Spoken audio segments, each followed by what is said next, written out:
जी साजी, दूसरा जो सवाल करना चाह रहा था आपसे, एक कबूतर है, जैसे जोड़ा लगाते हैं कबूतर साजी में, माशाल्लाह आप कबूतर साज भी हैं, अच्छे कबूतर भी आपने बनाए हैं बहुत। तो मैंने अपने चैनल से आपके कबूतरों का थोड़ा सा शौक़ भी करवा दिया, इंशाल्लाह नेक्स्ट और भी करवा देंगे।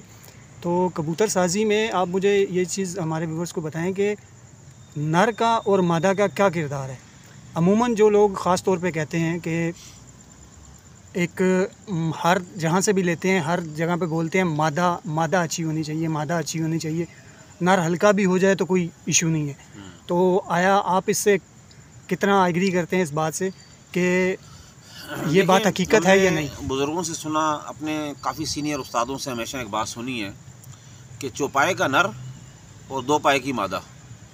चौपाया यानी गाय है, भैंस है, बकरा है, जो कुत्ता है, तो ये 4 पाँव वाले जो जानवर है ना, इसमें नर की जो क्वालिटी बहुत अच्छी होनी चाहिए।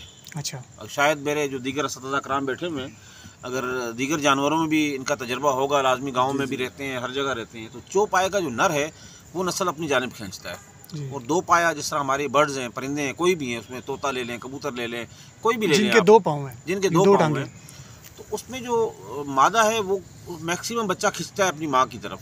अच्छा। उसकी जानिब जो है उसका रुझान जाता है। तो कबूतरबाजी की हम बात करें तो जो प्रैक्टिकल हमने देखा है, अगर 100 में से 2-4 नर की बात मैं नहीं कर रहा, वो 2-4 नर ऐसे होते हैं कि जो जिस टाइप की मादा भी डालो तो वो बच्चा अपनी जानिब खींच लेते हैं और वो प्रवास भी दे देते हैं, स्ट्रक्चर भी दे देते हैं। मैक्सिमम जो है हमने जो मादा का रिज़ल्ट देखा है वो उसकी मैक्सिमम बच्चे की जो ढाल है वो वहाँ पे चली जाती है, चाहे नर पट्ठा बने चाहे मादी पट्ठी बने। तो इसीलिए जो है इस बारे में लोग कहते हैं, बहरहाल दोनों का ए ग्रेड होना ज़रूरी है और दोनों का अच्छा होना ज़रूरी है। अगर नर इतनी वैल्यू नहीं करता, इतना मैटर अगर नर नहीं करता तो मादा अच्छी ढूंढे।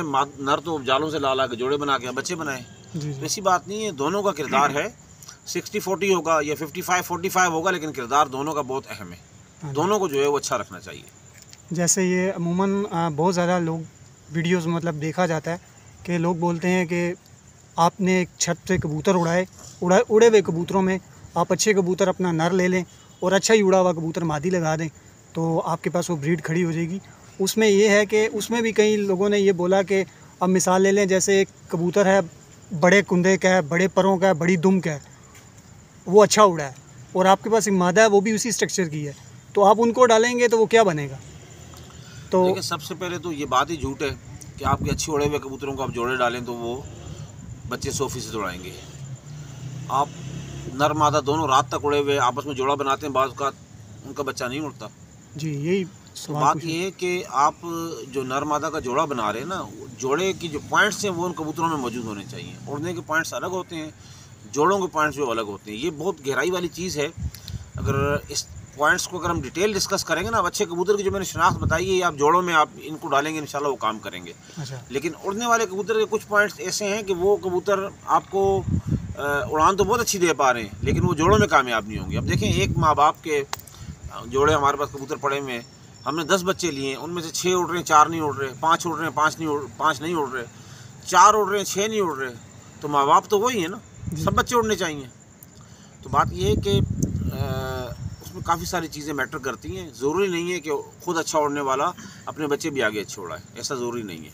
अच्छा, वो आपसे मैं इसलिए पूछना चाह रहा था, ये आपने सवाल एक मतलब बहुत ही डिफरेंट जवाब दे दिया इसका, क्योंकि हर जगह पे काफ़ी उस्ताज़ा कराम है जो यूट्यूब पे ये खुलेआम कहते हैं कि भाई आप जहाँ पे जाओ उनका मेन उड़ा हुआ कबूतर वो परचेज़ करो, अपने लाके जोड़ों में डालो।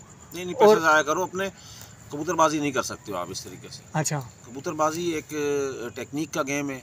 कबूतरबाजी एक पूरी एक यूनिवर्सिटी है और इस कबूतर के ऊपर रिसर्च करते हुए हमें तकरीबन 30 साल गुजर चुके हैं और 30 साल की रिसर्च के बाद मुझे ऐसा लगता है कि मैं 10% भी कबूतरबाजी नहीं समझा हूँ आज तक।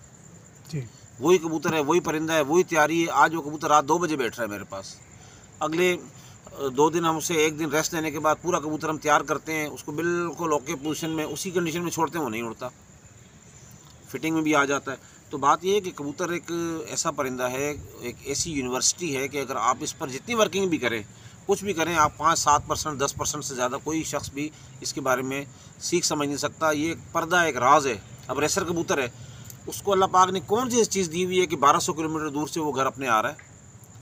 आखिर ये भी तो एक चीज़ होगी ना। एक इंसान को आप मैं कहता हूँ कि 10 किलोमीटर दूर किसी गलियों में जाके छोड़ दें, किसी नए इलाके में, वो बेचारा पूछ पूछ के निकल सकता है, बाकी खुद से नहीं आ सकता।